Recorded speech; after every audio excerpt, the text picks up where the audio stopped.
Hello, welcome to Global Alliance Education, Training and Development Month.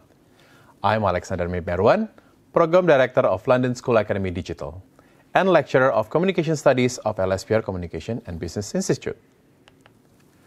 Today I'm going to talk about statutory law.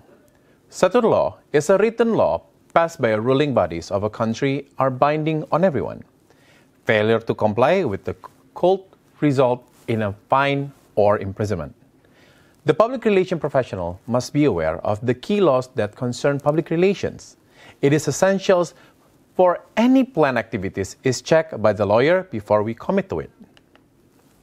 These are, you can actually open the link, these are the Indonesian popular law, corruption law, child protection law, Constitution of Electronic Information and Transactions. But the key law affecting public relations are, first, copyright. It is the legal ownership in any form of written, graphic, visual, and audible communications. It is the form in which the idea or concept is expressed. It is copyrighted. Patent, a grant by a government that is confers upon the creator of an invention of the sole right to make, use, and sell that invention for the set period of time. That is a patent.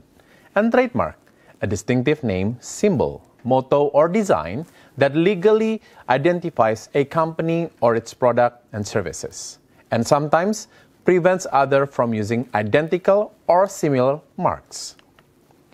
And we're talking about brand now. Brand is an identifying symbol and words and marks that distinguish a product or a company from its competitors. So, for example, to create a unique selling point, and then we have to visualize that unique selling point, that's what we call a brand. And logo, recognizable distinctive graphic design, style name or font, unique symbol, or other device to identifying organizations. For example, the logo of Nike, Puma, Adidas, it has to have differentiations. And the most common thing that happen in public relations is plagiarism. The unauthorized use or close imitation of the language or thoughts for another authors and the representation of their works as one's original work. For example, if we're going to use someone's work or someone's copywriting, actually, all we need to do is actually mention them. But if it's also, there's basically a honorarium in using those work, then we have to actually pay them. So make sure that you're not using any unauthorized imitation of someone's work, because that's plagiarism. Now, the legal conduct in public relation industry, first, protects clients from potential issues and law breaking. So we need to understand the law. Assure the client are complying with rules and regulations. Every sentence, every word on that regulations needs to be followed. Promote sustainable brand or product invention and protections. Deal with the media and public's demands ethically. So basically we need to understand what's good and what's bad in terms of impact to our own public. Keep up a trusted reputation and good image. So we have to be consistent in practicing good image and practicing our good values in terms of creating those code of conduct. What is code of conduct? It's a set of rules and guidelines prepared by the governing members of professional body aimed to control and regulate the behavior of their member. For example, if we are PR practitioners, there's a community of PR practitioners. So we are the representation of that professionalism.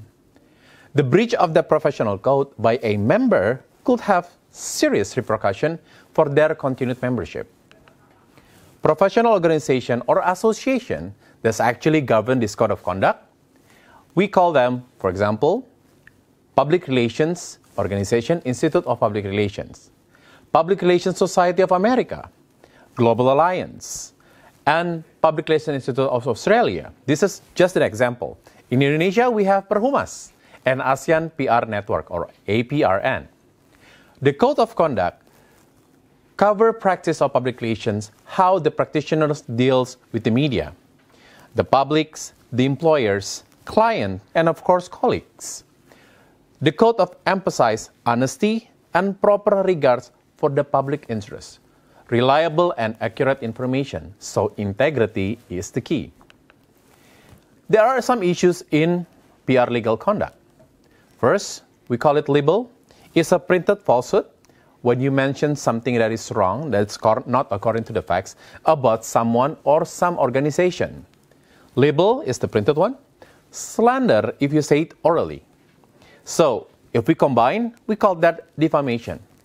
Defamation is any false statement about a person or organization that actually has the impact of creating public hatred, contempt, ridicule, or any inflict injury on image and your reputations. Copyright infringements. The use of work protected by any kind of copyright without any appropriate permission for that usage, that's what we call copyright infringements. So, ethical consideration. First, the word of ethic refers to a person's value system or organizational value system, and however he or she determines right and wrong. It's according to morals, it's according to ethics, and basically is the concerning about how you deal with your surroundings. Ethics are the rules of conduct covering the whole field of moral science. Culture, religion is actually the basic of rule of conduct. We understand and how to do good things. Ethically concerns to be morally correct and honorable in one's behavior. Moral are concerns with the goodness or badness of a character or the disposition of which distinctive between the right and the wrong. Ethical behavior is knowing the difference between right and wrong and behaving in a good way. Thank you for listening to my material. I hope it may give you some insight and hope to see you in my next material. I'm M.Si Aruan, signing off.